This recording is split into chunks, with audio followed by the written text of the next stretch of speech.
शिविर चल रहा है और अभी ज्योतिष के विषय में काफ़ी आपने सुना, नई नई जानकारियाँ हो रही हैं।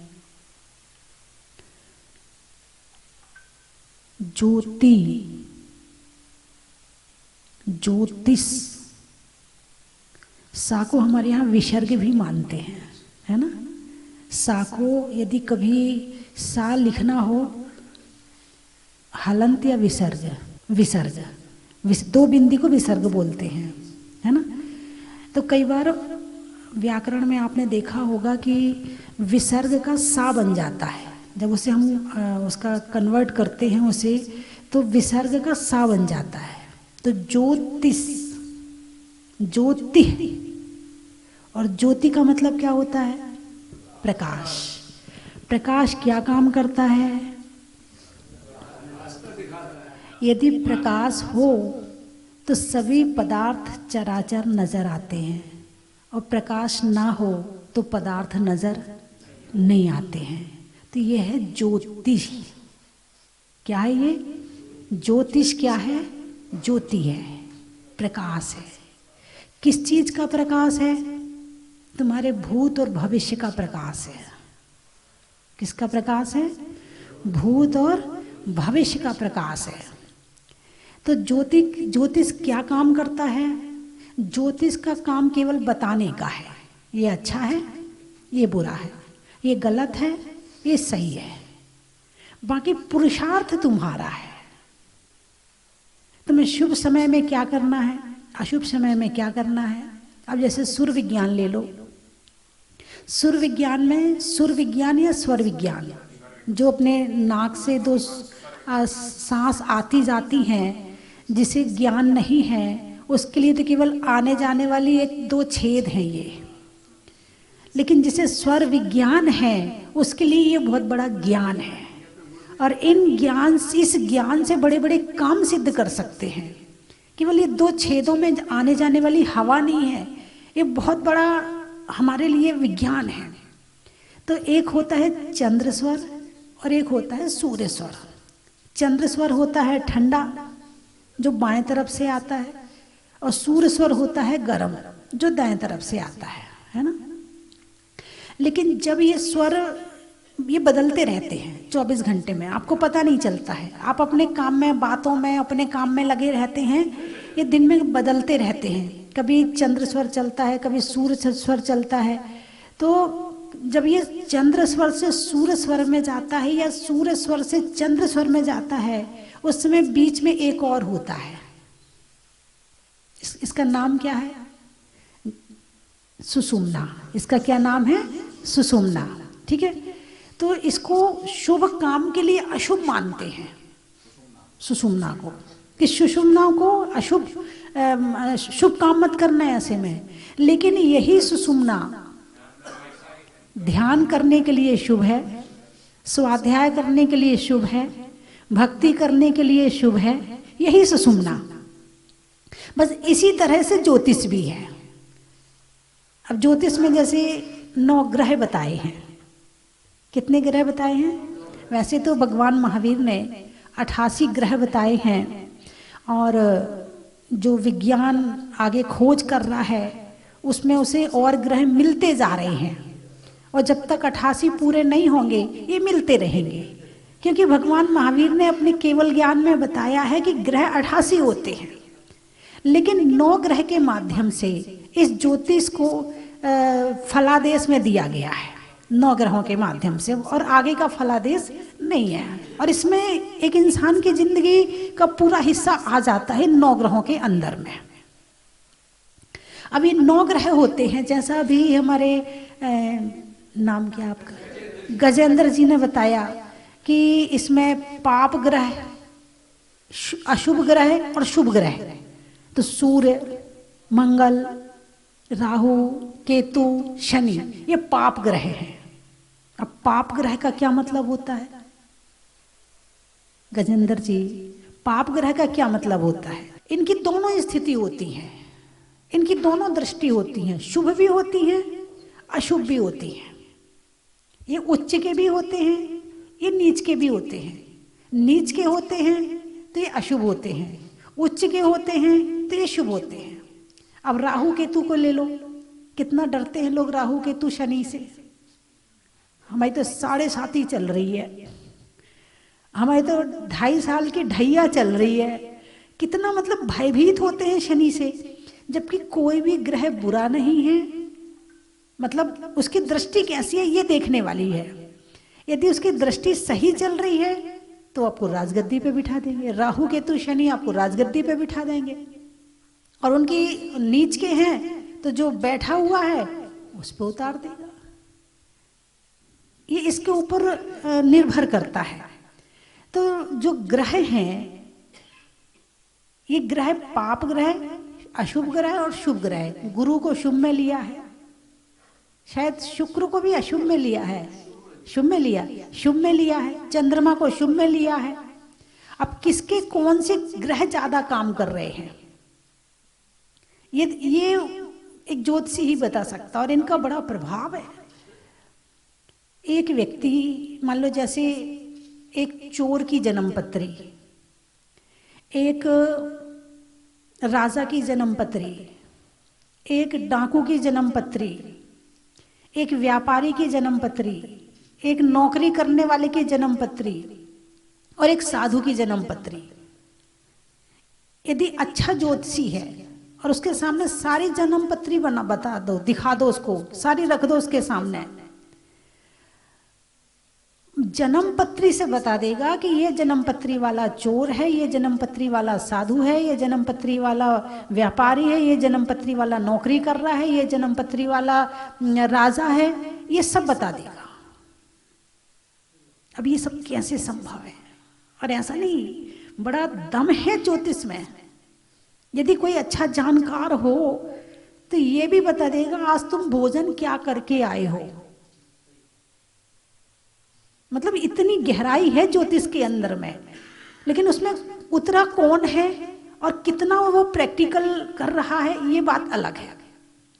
ज्योतिष में दम है, ज्योतिषी कैसा है वो बात अलग है। ज्योतिषी को देखकर ज्योतिष को गलत मत कह देना। ज्योतिष तो भगवान की वाणी है, उसमें तो कहीं कमी नहीं है।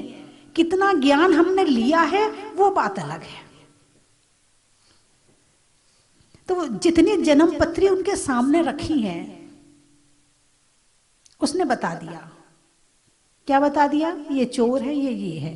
अब यही बात भगवान महावीर से पूछो, या यही बात किसी कर्म सिद्धांती से पूछो। एक व्यक्ति बीमार है तो वो ज्योतिषी के पास गया, बोले मेरे ऐसे ऐसे बीमारी है, मेरे बहुत पेट में दर्द हो रहा है। तो ज्योतिषी कहेगा, वो उसकी जन्मपत्री, तुम्हारा ये ग्रह है, इसकी दृष्टि पड़ रही है, यहाँ ये हो रहा है, इसलिए तुम्हारे पेट में दर्द हो रहा है। ठीक है। यही बात एक डॉक्टर के पास जाओ, डॉक्टर साहब पेट में बहुत दर्द हो रहा है, तो आपने क्या खाया था? कुछ गलत खा लिया होगा, इसलिए आपके पेट में दर्द हो रहा है। अब एक साधु के पास जाओ, महाराज मेरे पेट में बहुत दर्द हो रहा है, तुम्हारे असाता वेदनी कर्म का उदय चल रहा है। बात समझ में आई कि नहीं आई? उत्तर तीनों ने दिए। कर्म महाराज ने भी उत्तर दिया, ज्योतिषी ने भी उत्तर दिया और डॉक्टर ने भी उत्तर दिया। डॉक्टर ने उत्तर दिया शरीर के हिसाब से, ज्योतिषी ने उत्तर दिया ग्रहों के हिसाब से, और साधु ने उत्तर दिया कर्म के हिसाब से।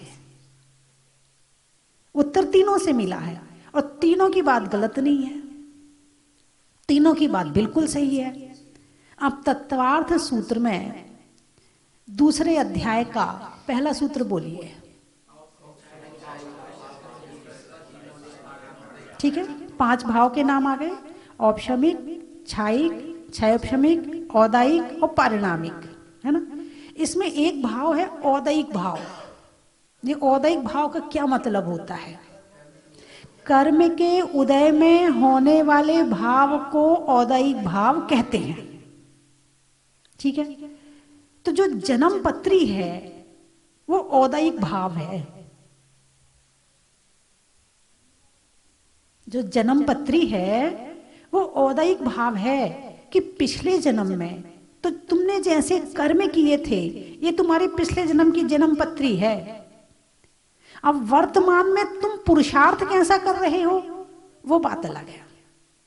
एक बात है, मन में आया ये खाना, खा लिया, मन में आया वहां जाना, चले गए, मन में आया उससे बातचीत करना, बातचीत कर ली, बातचीत करते करते लड़ाई हो गई। क्यों हो गई? क्योंकि पुरुषार्थ नहीं है, औदायिक भाव में जी रहे हैं। कौन से भाव में जी रहे हैं? एक बार बहुत पहले जब मैं दीक्षा नहीं ली थी तो मैंने गोमटेश्वर की यात्रा की थी। उस समय पर बस में सामूहिक रूप से सभी लोगों के साथ गए थे। तो रास्ते में एक व्यक्ति शीशे के सामने वाले जो सीट होती है वहाँ बैठा है और उसका साला जो है वो पीछे वाली सीट पर बैठा है। तो जो पीछे वाला जो है साला, वो बोला मुझे तो आगे बैठना है। वो आगे गया और जीजा को पीछे भेज दिया। उसके मन में आया, क्या आया? मुझे आगे बैठना है। उसको पीछे भेजा, वो खुद जाके बैठा और अचानक बाहर से किसी ने पत्थर मारा और वो पत्थर उसके माथे पे आगे लगा, खूना खून हो गया और जीजा बच गया। इसे आप क्या कहोगे? किसी ज्योतिषी से पूछोगे तो उसके हिसाब से कोई ग्रह का प्रभाव है ना? डॉक्टर इसका कोई उत्तर नहीं देगा, लेकिन कर्म सिद्धांत इसका उत्तर देता है कि उसके कर्म का उदय आ रहा था, उसका कर्म उसे पीछे से उठाकर आगे ले गया। यदि वो पीछे बैठा रहता तो शायद चोट नहीं लगती, लेकिन मन जैसा कह रहा है वैसा आप कर रहे हो, ये औदायिक भाव है। मन जैसा कह रहा है वैसा नहीं करना है, जो अच्छा है वैसा करना है, इसका नाम है क्षयोपशमिक भाव कह लो, पुरुषार्थ कह लो या उपशम भाव कह लो, कुछ भी कह लो इसको आप। तो ज्योतिष तो केवल एक रास्ता दिखाने वाली विद्या है। तुम जीवन के रास्ते पर चल रहे हो, यहाँ पर पहाड़ आएंगे, यहाँ पर खाई आएगी, यहाँ पर उबड़ खाबड़ रास्ता आएगा, यहाँ पर बाग बगीचे मिलेंगे, यहाँ पर तुम्हारा सम्मान करने वाले मिलेंगे, यहाँ पर तुम्हें अपमान करने वाले मिलेंगे। तुम्हें क्या करना है ये तुम्हारी अपनी बुद्धि है। अब जैसे किसी ज्योतिषी ने बता दिया इतने साल में तुम्हारे साथ में ऐसी घटना घटेगी और वो घट गई, ठीक है। कभी ज्योतिषी ने बताया कि ऐसा हो सकता है या होगा ऐसा, और वो नहीं हुआ, ऐसा भी होता है ना। कर्म के 10 करण होते हैं। मैं अपना चिंतन बता रही है सब कुछ आपको। कर्म के 10 करण होते हैं और उसमें एक करण होता है निधत्ति निकाचित, है ना। निधत्ति निकाचित का मतलब कर्म अपना फल देकर ही जाएगा। इसमें कर्म अपना फल दिए बिना नहीं जाएगा। निधत्ति निकाचित इसे ही तो कहते हैं। तो जो ज्योतिषी ने कहा कि ऐसा होगा, आप कुछ भी कर लेना, आपके साथ ऐसा होना ही होना है, ये ज्योतिषी ने बताया जन्मपत्री देख करके, और वैसा हो गया। इसका मतलब वो निधत्ति निकाचित कर्म है कि ऐसा ही होना था। इस समय पर अवधि ज्ञानी नहीं है, इस समय पर मनय पर्याय ज्ञानी नहीं है, इस समय पर और भी जो छिन्न निमित्त है, अष्टांग निमित्त है, जो शायद उसके भी संपूर्ण ज्ञाता नहीं है यहाँ पर। अब एक ही विद्या है हमारे पास में हमारे भविष्य को जानने के लिए, उसका नाम है ज्योतिष। और इस ज्योतिष का सदुपयोग भी अच्छी तरह से करना है। लेकिन ये मत सोचना कि जो जन्म पत्री में लिखा है वैसा ही होगा, क्योंकि कर्म के 10 करण हैं। चौराहे पर दीपक रखा है, धीमी धीमी हवा चल रही है, आपने हाथ लगा दिया, दीपक नहीं बुझेगा, बच जाएगा। ऐसा कर्म भी होता है कि जब कर्म का मंद उदय होता है, अशुभ कर्म का उदय मंद है और तुम शुभ काम करना चाहते हो, कर लो, लेकिन जब तीव्र होगा तो तुम कुछ भी कर लो, तूफान आ जाए तो हाथ नहीं, कुछ भी लगा देना दीपक के पास में, उसे कोई बुझने से रोक नहीं सकता, बचा नहीं सकता है। तो दो तरह के कर्म, यदि आपका इस समय पर ज्यादा आसाता वेदनी नहीं है, इस समय ज्यादा आपके घर में विपरीत परिस्थितियां नहीं है, आपकी पूरी अनुकूलता है, ऐसी अनुकूलता के समय में इतना पुरुषार्थ जागृत करो, इतना पुरुषार्थ जागृत करो कि आपका भूत और भविष्य दोनों पर प्रभाव पड़े। अच्छा एक बात बताओ, वर्तमान में जो आप काम कर रहे हो इसका प्रभाव भविष्य पे पड़ेगा कि नहीं पड़ेगा?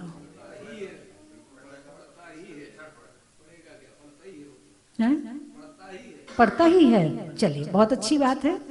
इसका प्रभाव भूत पे पड़ेगा कि नहीं पड़ेगा? भूत पे नहीं पड़ेगा।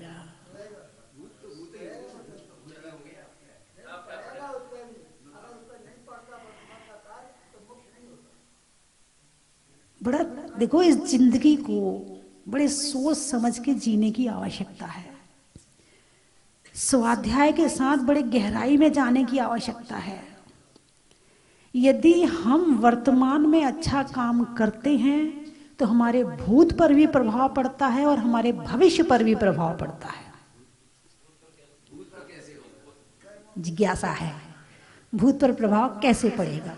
भूत पर प्रभाव ऐसे पड़ेगा, जिस समय सम्यक दर्शन होता है, 70 कोड़ा कोड़ी सागर का द्रव्य कर्म अंतः कोड़ा कोड़ी सागर में बदल जाता है। यह है भूत पर प्रभाव। बिना कर्म फल दिए चले जाते हैं। भूत में जो कर्म बंध किया था आपने, भूत में जो आपने कर्म बंध किया था, यदि सम्यक दर्शन प्राप्त करो, और सम्यक दर्शन प्राप्त में तो होता ही होता है, और यदि आपने अच्छे कर्म के पुरुषार्थ किए हैं तो भी भूत पे भी जो कर्म बंध किया है उसका प्रभाव कम हो जाता है, और वर्तमान में जो उदय आएगा वो कम होकर के उदय आएगा। तो भूत के कर्म तो भूत के ही है ना। भूत काल में बंधे हुए कर्म बिना फल दिए चले गए। क्या? बिना फल दिए भूतकाल के कर्म बिना फल दिए चले गए, भूत पर प्रभाव है। और भविष्य को सुधारा वो अलग बात है। इसलिए वर्तमान को इतना पुरुषार्थ के साथ जीवन जियो, इतना शुभमय बनाकर जीवन जियो, इतने अच्छे परिणामों से जीवन जियो कि तुम्हारा भूत और भविष्य दोनों सुधर जाए। यदि भूत ने ज्यादा प्रभाव दिखा दिया ना, तुम्हारा भविष्य बिगड़ जाएगा। यदि भूत के कर्मों का उदय ज्यादा तीव्र आ गया ना, तो भविष्य को खत्म कर देगा। इसलिए भूत के कर्मों को सुधारना जरूरी है, और उसका प्रभाव जब कब कम होगा, जब हम वर्तमान में अच्छा पुरुषार्थ करेंगे। ज्योतिष ने तो दिखा दिया कि तुम्हारे ये कर्मों का उदय है, या आ सकता है, या आएगा। ज्योतिष ने दिखा दिया कि तुम्हारे अंदर ताकत है कि तुम उसको हटा सको। अरे बोलिए ना, है या नहीं है? है। एक जहर की बूंद जीभ पर रखो, क्या होगा? अरे बोलिए ना। अब आप कहोगे माता जी आपको इतना भी नहीं पता है, मर जाएंगे और क्या होगा, है ना।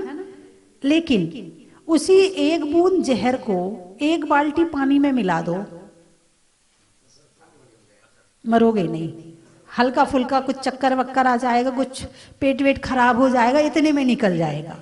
ऐसे ही अशुभ कर्म एक बूंद है, और उसमें एक बाल्टी भक्ति का पानी मिला दो, जन्म पत्री सुधर जाएगी। यानी जन्म पत्री बनाई भी तुमने है। एक जन्म पत्री ज्योतिषी नहीं बनाता है कि जो लोग की जन्म पत्री नहीं होती, लिखी नहीं जाती है, तो क्या उनकी जन्म पत्री होती नहीं है क्या? पढ़े लिखे लोग तो भगवान को भी नहीं मानते हैं। एक लड़की थी, बहुत ज्यादा पढ़ गई थी, अपने घर आई। उसके पिताजी ने कहा, बेटा चलो अपन अपने जो पुराना गांव है उसे घूमने के लिए चलते हैं, उसे घूमने के लिए चलते हैं। तो पिताजी ले गए। अब वो गांव घूम रही है, देखिए क्या होता है। उसने देखा कि बड़े बड़े कद्दू, बड़े बड़े कद्दू और पतली पतली बेल, बड़े बड़े कद्दू और पतली पतली बेल। तो वो लड़की अपने पिताजी से कहती, पिताजी तुम्हारे भगवान जी भी अजीब है, उनको बुद्धि बुद्धि नहीं है, इतने बड़े बड़े कद्दू के लिए इतनी पतली पतली बेल में उगा दिए, देखो जरा। अरे बड़े फल के लिए तो पेड़ भी बड़ा होना चाहिए, बड़े पेड़ पे बड़े फल लगने चाहिए। अब पिताजी कुछ जवाब नहीं दे पाए, थोड़े और आगे चले, थोड़ा उसने कुछ और कहा। गर्मी के दिन थे, थक गई, वही हाथ पांव में दम नहीं, और हम किसी से कम नहीं, थक गई जरा मैं। तो आम का पेड़ था, आम का मौसम था, तो बोले पिताजी यहाँ बैठूंगी मैं। बैठ गई, उसे लगा कि वो लेट जाए, तो वो लेट गई। फिर उसने ऊपर देखा, अरे इतना बड़ा पेड़, इतने इतने से आम। बोले पिताजी तुम्हारे भगवान तो कुछ सही मालूम नहीं पड़ते मैं, उन्होंने इतने बड़े पेड़ में इतने इतने इतने से आम उगाए और इतनी बड़ी पतली सी बेल में इतना बड़ा कद्दू उगाया। तो अचानक हवा चली,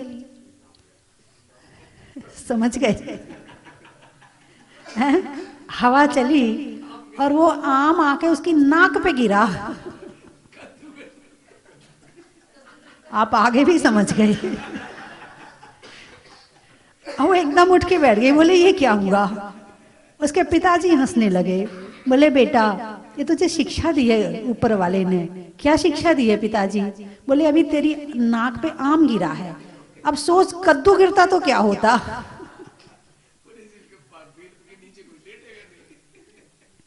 ये प्रकृति जो है ना, प्रकृति के हिसाब से ही शरीर को रखना चाहिए, और प्रकृति के हिसाब से ही खाना चाहिए, और प्रकृति के हिसाब से ही जीना चाहिए। यदि प्रकृति से विपरीत चलोगे तो जीवन जीने में बहुत कठिनाई आएगी। अब सर्दी का मौसम है, शादियां बहुत होती हैं, अब महिलाएं बेचारी इतने महंगे महंगे कपड़े पहनती हैं, ऊपर से शॉल ओढ़ने तो सारे कपड़े खराब हो जाएंगे। अब इतनी ठंडी में बेचारे, क्या बताऊं, क्या कहूं मैं,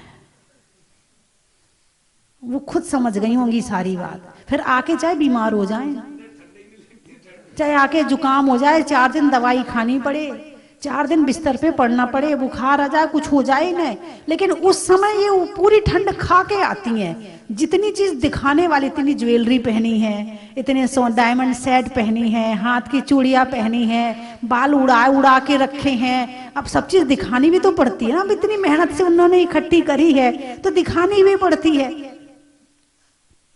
अब इस दिखावे में चाहे वो बीमार हो जाए, शरीर खराब हो जाए, मगर दिखावा कम नहीं होना चाहिए। जीवन में यदि कोई सुखी करता है तो ज्ञान सुखी करता है ना। और ज्ञान कई तरह का होता है।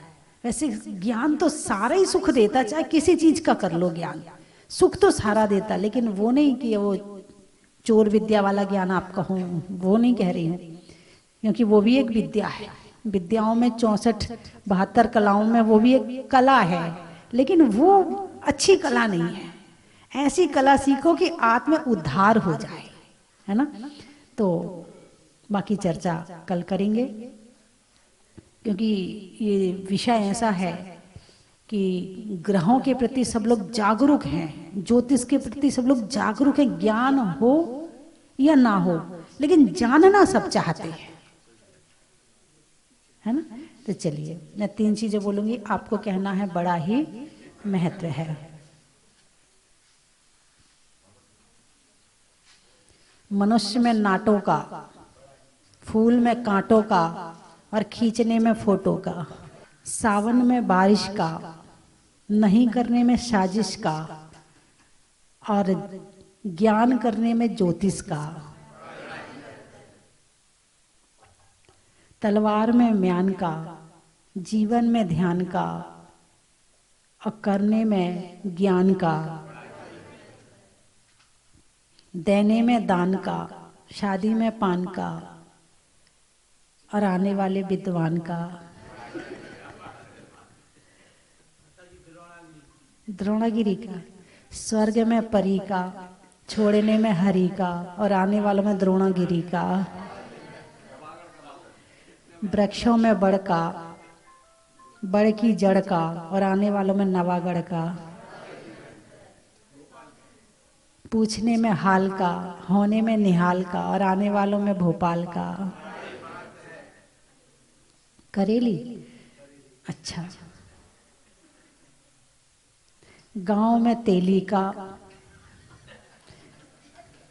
बच्चों में अलबेली का, और आने वालों में करेली का। गाने में सुर का, नृत्य में नूपुर का, आने वालों में नागपुर का। रिश्तों में नानी का, पीने में पानी का, आने वाला में 12 सिवनी का।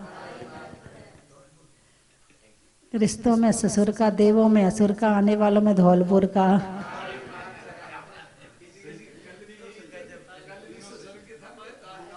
त्रियंच में बिल्ली का, डंडा में गिल्ली का, आने वालों में दिल्ली का। पानी में मगर का, चलने में डगर का, आने वालों में सूर्यनगर का। और शब्द बोलिए आप। नहीं करने में गड़बड़ का, बुढ़ापे में अज्ञानियों में बड़बड़ का, और आने वालों में टीकमगढ़ का। पशुओं में खुर का, गाने में सुर का, आने वालों में छतरपुर का। निधियों में माणवक का, विद्वानों में चाणक का, और होने वाले पंच कल्याणक का। जय भैया का महत्व बताऊं। पार होने में नैया का, कृष्ण की मैया का, और हमारे बीच में जय भैया का। हाथी का, नहीं हाथी का बताऊंगी, हाथी का बताऊंगी। दीपक में बाती का, और बाती में ज्योति का, और भोपाल से आए हाथी का।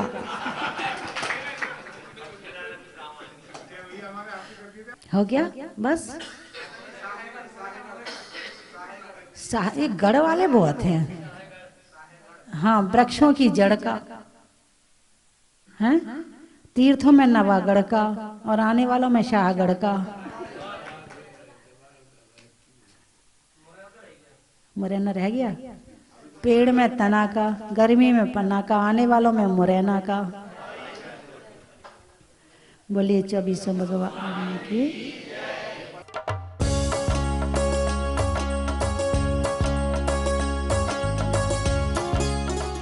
बहुत सालों से मेरी बहुत इच्छा थी, मम्मी पापा कर चुके थे, लेकिन आज पहली बार मेरे को आने का मौका मिला, और मुझे मेरा मन तृप्त हो गया है, और मुझे बहुत बहुत बहुत शांति मिल रही है। जय बोलो मुनि सुब्रतनाथ भगवान की। जो मुनि सुब्रतनाथ भगवान की मूर्ति है वो बहुत अतिशयकारी है, लेकिन आज जब मैं शाम में कल यहाँ पहुँचा और पहला जब मैंने दर्शन किया तो लगा कि हाँ सही में ये अतिशयकारी मूर्ति है। मैं बता नहीं सकता हूँ। जब मैंने पहला दर्शन किया तो मेरे शरीर का, जिसको कहते हैं मतलब रोंगटा खड़ा हो जाना, वो खड़ा हो गया। लगा कि ये अतिशयकारी मूर्ति है।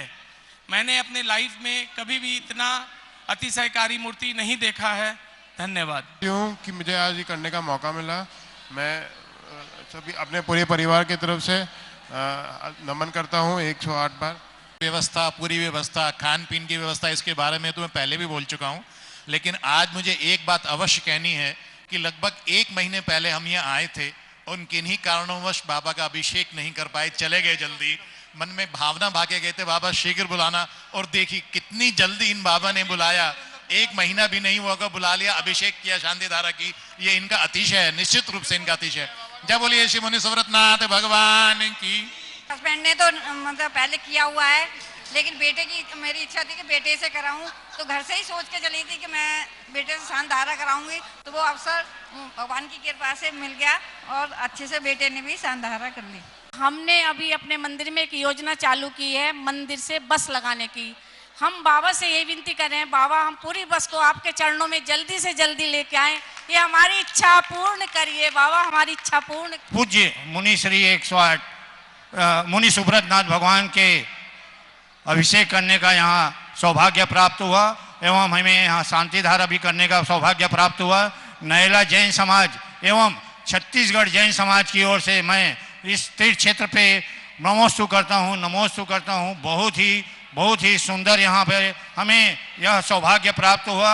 बहुत ही सुंदर भव्य प्रतिमा, भव्य सुंदर मंदिर का निर्माण माता जी के द्वारा कराया गया। माता जी को वंदामी वंदामी वंदामी। इच्छा बनी थी कि जहाजपुर आकर के महाराज जी के दर्शन करना है, मुनि सूरतनाथ भगवान के दर्शन करने का सौभाग्य आज प्राप्त हुआ। बहुत ही आनंद महसूस हो रहा है और बार बार इस क्षेत्र में आकर दर्शन करने का सौभाग्य हमें प्राप्त होता रहे, यही प्रभु से कामना करते हैं, यही कामना।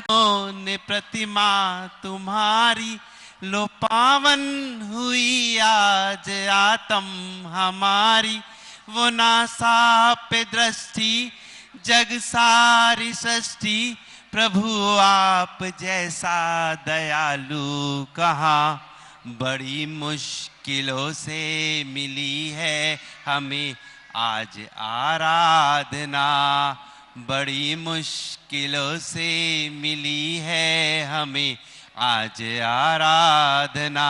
पुरुष कभी कल्पना नहीं कर सकते, मतलब बहुत ही अच्छा तीर्थ का विकास चल रहा है। हर जगह मतलब गर्म पानी की सुविधा, धोती दुपट्टे, बहुत ही अच्छी व्यवस्था। रात को इतने अच्छे कमरे मिले, रात को हम लोगों को बिल्कुल भी मतलब कोई भी असुविधा नहीं हुई।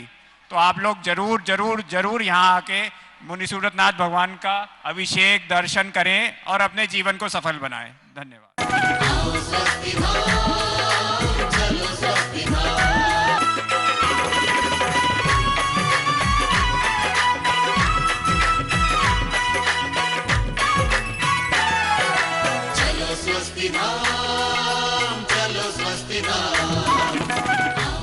चन की थाल को सजाओ रे आज, रत्नों की थाल को भर लाओ रे आज, आओ आओ करे रे गुणगान आरती भगवन की, आओ आओ करे गुणगान आरती भगवन की, आओ आओ करे रे गुणगान आरती भगवन की।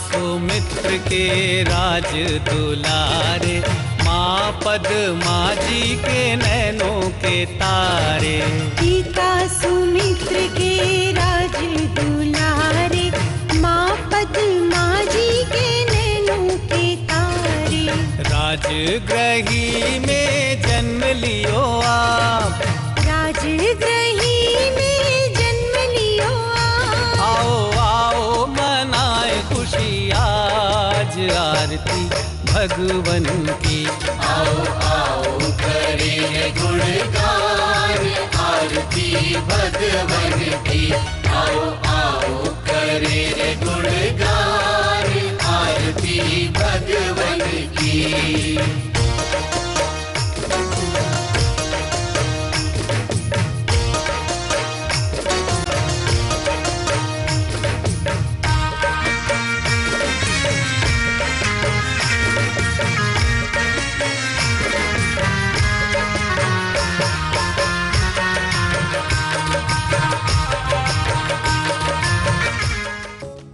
परम विदुषी लेखिका गणिनी आरिका रत्न श्री 105 स्वस्ति भूषण माता जी, जिन्होंने मात्र 20 वर्ष में 100 से भी अधिक किताबें लिखकर जैन समाज को अनूठा योगदान दिया है। बड़े बड़े विधान जैसे कल्पद्रुम महामंडल विधान, सिद्ध चक्र महामंडल विधान, इंद्रध्वज महामंडल विधान, एवं विशेष जनपद, पूजांजलि आदि महत्वपूर्ण साहित्य बहुत ही सरल व सुबोध शैली में लिखे हैं, जिसमें गद्य एवं पद्य साहित्य भी समाहित है। इन महान साहित्यों को पढ़कर आप भी अपने ज्ञान का विकास कर सकते हैं। साहित्य प्राप्त करने हेतु आज ही संपर्क करें। संपर्क सूत्र 7906062500 9868345768।